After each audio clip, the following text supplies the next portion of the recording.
With over 200 electronic health record systems available, how does one decide which one is the right system for you?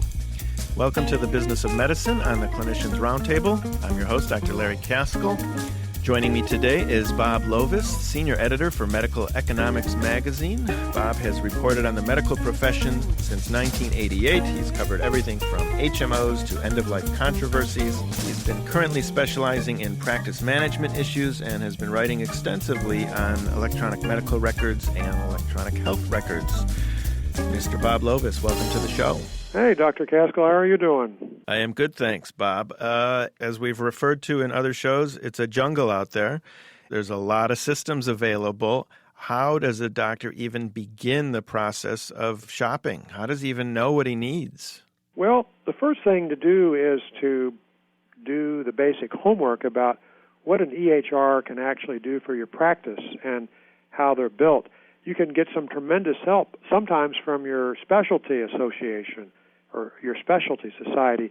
The American Academy of Family Physicians has a stellar website on EHRs, and it walks you through basically the whole selection process. So kind of like a website comparing TVs, you can see which features they have, which ones they don't, and right.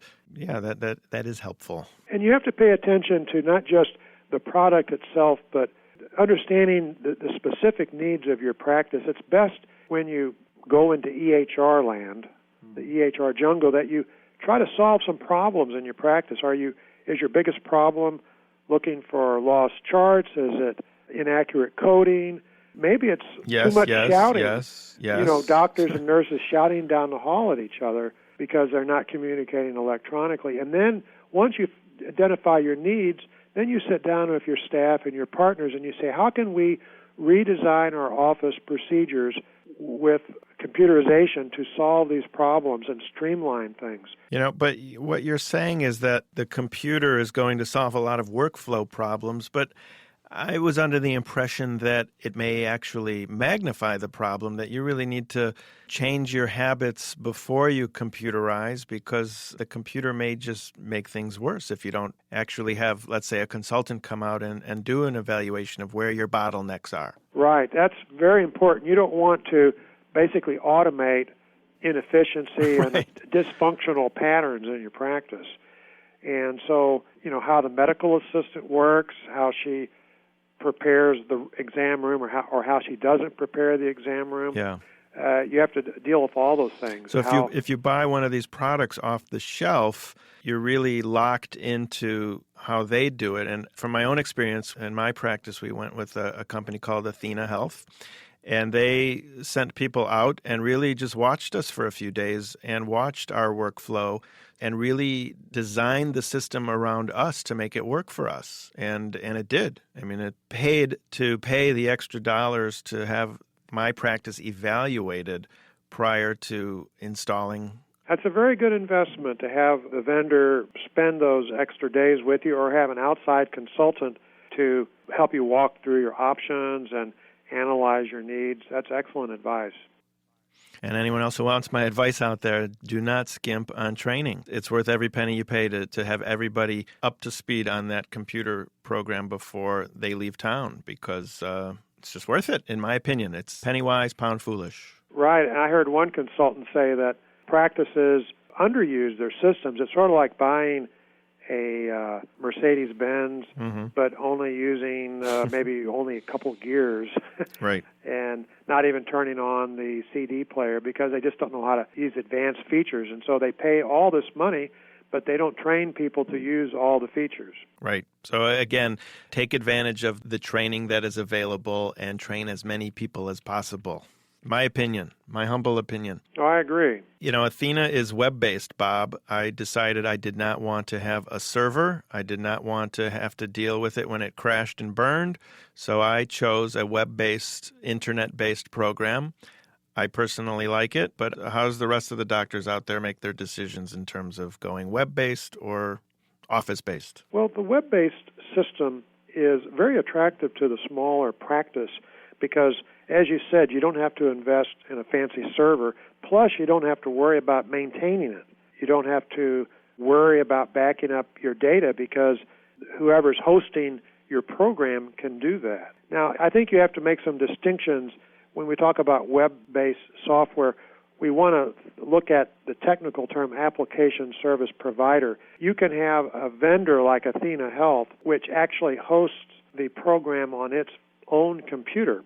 Some EHR vendors, they will allow another company to host the computer or the software on their computer. For instance, I could go to XYZ. Oh, they're good. They're good. XYZ, medical software, and my local hospital might host that software for me on its computer. So the hospital would be the application service provider. It could be a billing company that hosts the software.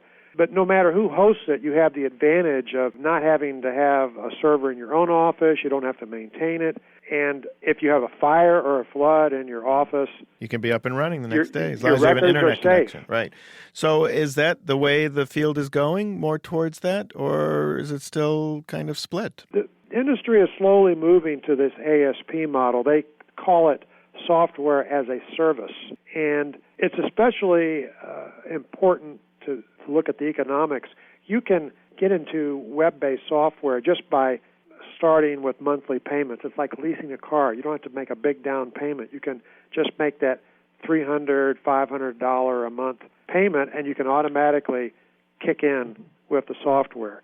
So that's good for doctors who don't have a lot of money. They can get into the system at a monthly rate, and in the long run, it's going to cost them more. It's just like leasing a car. You're going to pay more in the long run. But again, you're getting all the updates, and it's constantly changing and improving itself. Right. You're eliminating a big hassle factor. Now, a big group, if you have a 100-doctor group, they might have their own IT department. They may not blink at the idea or the prospect of hosting that software on their own computer. They may have some special reasons for wanting to do that. But a small practice with Betty, the office manager who doesn't know very much about computers, the ASP model, the web-based model, is a lot more attractive. If you've just tuned in, you're listening to The Business of Medicine on the Clinicians Roundtable. I'm your host, Dr. Larry Kaskel. My guest today is Robert Lovis, who is a senior editor for Medical Economics magazine, and we're talking about how to pick an electronic health record for your practice. Bob, how many doctors out there have made the leap into digital land? The Centers for Disease Control and Prevention did a survey, and in fact, they surveyed on this subject on a yearly basis. And in 2007, they determined that about 12% of doctors have a full-fledged EHR that is the kind the federal government would recommend. And if you look at other doctors with less robust systems, maybe the percentage might go up to, close to 20%. In the small practices, those adoption rates are a lot lower. That's an incredibly low number. That's kind of surprising. I thought it was almost a third, but there's a lot of business out there to be gotten by these companies. Oh, sure. And for years, it was stuck at 5%. In fact, that was quite an embarrassment to the medical software industry, that they talked about, a breakthrough, and every year they were poised on a breakthrough, and it never happened. But now it's starting to pick up a little steam. So we're at the tipping point, or beyond the tipping point. What do you think, Bob, of combining the EHR with a practice management system? Is that a must-have situation, or can you get away with having two different programs? Must-have. Okay. Let's emphasize that. You're going to reap the full benefits of both systems and have the best efficiency if these two systems, these two programs are connected. Because, for instance, you want your patient demographic information, which is in the practice management software, to go into the EHR. Patient's name, birth date, address, insurance information, even scheduling information. And you want the diagnoses and the services you document in the EHR to go straight into the practice management system to generate a claim.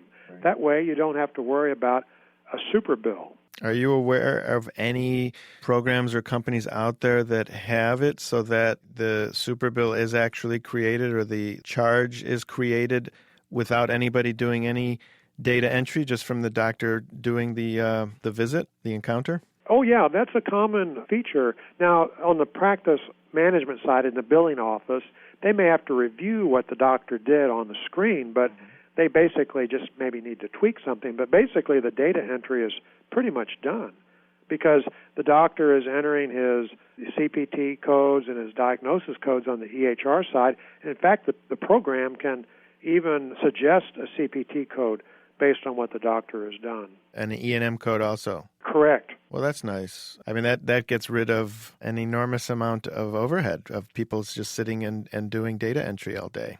All right, so how much does all this stuff cost, Bob? I would imagine you can get something off the shelf for $2,000, and you can probably buy a system for $200,000. Well, $200,000 would be a little steep for one doctor, but right.